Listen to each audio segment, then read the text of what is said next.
সময় বিভিন্নভাবে চাপ প্রয়োগ করি না? একটু উল্টো পাল্টা হয়ে গেলে বাবার আর মাথা ঠিক থাকে না। ছেলের জন্য আমি সব কিছু করতেছি, সে আজকে আমার কথা শোনে না। ওই বাবার পেরেশানির আর শেষ থাকে বলেন? থাকে। সে ধনী হোক অথবা গরিব হোক, যে হালাতেরই হোক না কেন, সে চিন্তার আর কি থাকে না, শেষ থাকে বলেন? মানুষ যে সময় বিবাহ শাদী করে না, তার ইচ্ছা থাকে একটা বাড়ি করব, কি বলেন, সুন্দর একটা বিবাহ করবো, একটা গাড়ি কিনবো, এই চিন্তা ফিকির তো থাকে। যে সময় বিবাহ শাদী করে সন্তান আদি হয়, সেই সময় কি চিন্তা হয় কন্দি বলেন তো? সবাই বলেন, সন্তান হইলে কি চিন্তা করে বলেন? সন্তানের ভবিষ্যৎ নিয়ে, কথা কান না কেন, কি নিয়ে?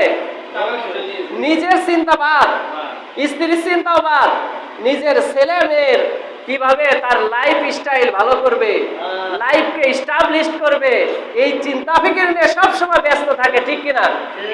যেই সন্তানকে যদি আপনি শুধু দুনিয়া দুনিয়া দুনিয়া শিক্ষা দেন, আখিরাতের জ্ঞান তার যাররা পরিমাণ না রাখেন, আপনি মুসলমানের সন্তান, সর্বনিম্ন তো কোরআন তেলাওয়াত তো শিখানোই লাগবে, লাগবে না?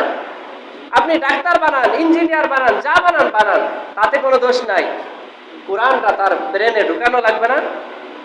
না হইলে এই সন্তান 2-4 দিন পরে যে সময় একটু বুঝতে শিখবে, তখন বলবে যে আমাকে আমার ইচ্ছা মতো চলতে দাও, আমি বড় হয়ে গেছি, তোমার আমার চিন্তা ফিকির আর করা লাগবে না। আল্লাহর জমিনে এরকম মানুষ আছে কিনা, পাওয়া যায় কিনা কিছু সন্তান, যায় না?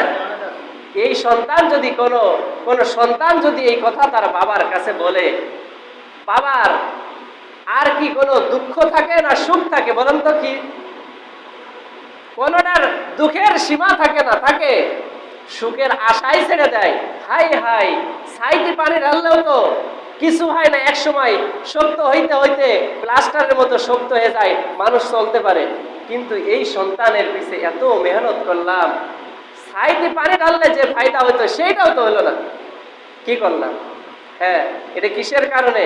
আজকে আমার সন্তান যে ছোট রয়েছে, কথা বলতে শিখছে, এই বাচ্চা যা বলতেছে তা সেই অনুযায়ী আমি চলতেছি, ইন্না লিল্লাহি ওয়া ইন্না ইলাইহি রাজিউন। এই সমস্ত মা বাবার বদনসিব ছাড়া কিছু হবে না। বাচ্চা কাদার মতো, কিসের মতো বলেন? এই বাচ্চাকে মা বাবা যেভাবে চালাবে সেইভাবে চলতে বাধ্য, না হইলে সেটা আপনার বাচ্চা না।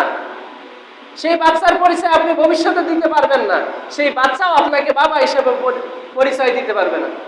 বর্তমানে ইন্না লিল্লাহি ওয়া ইন্না ইলাইহি রাজিউন, অধিকাংশ গার্জিয়ান এসে বলতেছে বাচ্চা 5 বছর, 4 বছর বয়স, 6 বছর বয়স, যে কথা বললে শুনে না, কি বলে? এর দোষ কার? নিজের মায়ের, বাবার। 20 বছর, 18 বছর, 15 বছরের সন্তান হইতেছে, হ্যাঁ, তারে কথা বললে ডাইনে বললে বামে যায়, বামে বললে ডাইনে যায়। হ্যাঁ, মেয়ে বড় হয়ে যাইতেছে, জ্ঞান জিগাইতেছে দিতেছে।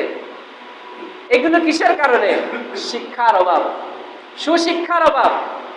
হ্যাঁ, বলতে পারেন কি যে এই সমস্ত কথা হুজুর আপনার বলার দরকার কি?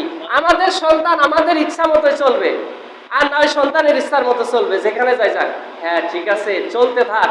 যে সময় আপনার চোখের পানি, সন্তানের মায়ের চোখের পানি আমাদের কাছে আসবে, সেই সময় অন্তরটা ভেঙে খণ্ড বিখণ্ড হয়ে যায়, যে হাই হাই কি করছে, যে মেয়ে বড় হয়ে গেছে, গেঞ্জি গাইতে ঘুরতেছে।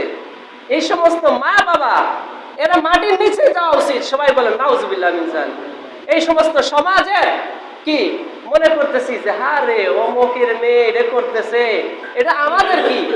হ্যাঁ, আপনি মনে করতেছেন আমার মেয়ে, আমার ছেলে ভালো আছে, এই দেখতে দেখতে আপনার যে ছোট মেয়েটা বড় হইতেছে, এও এরকম বদদিনই শিখবে।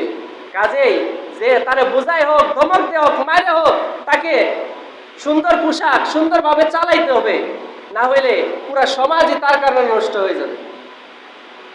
আল্লাহ সুবহানাহু ওয়া তাআলা আমরা যা বললাম এবং শুনলাম সেগুলির প্রতি আমল করার তৌফিক দান করে, সবাই বলে আমিন। ওয়া আখিরু দাওয়ানা আনিল হামদুলিল্লাহি রাব্বিল আলামিন। আমরা যারা সুন্নাত পড়ি নাই 4 রাকাত কবুল জুমা আদায় করে নিই।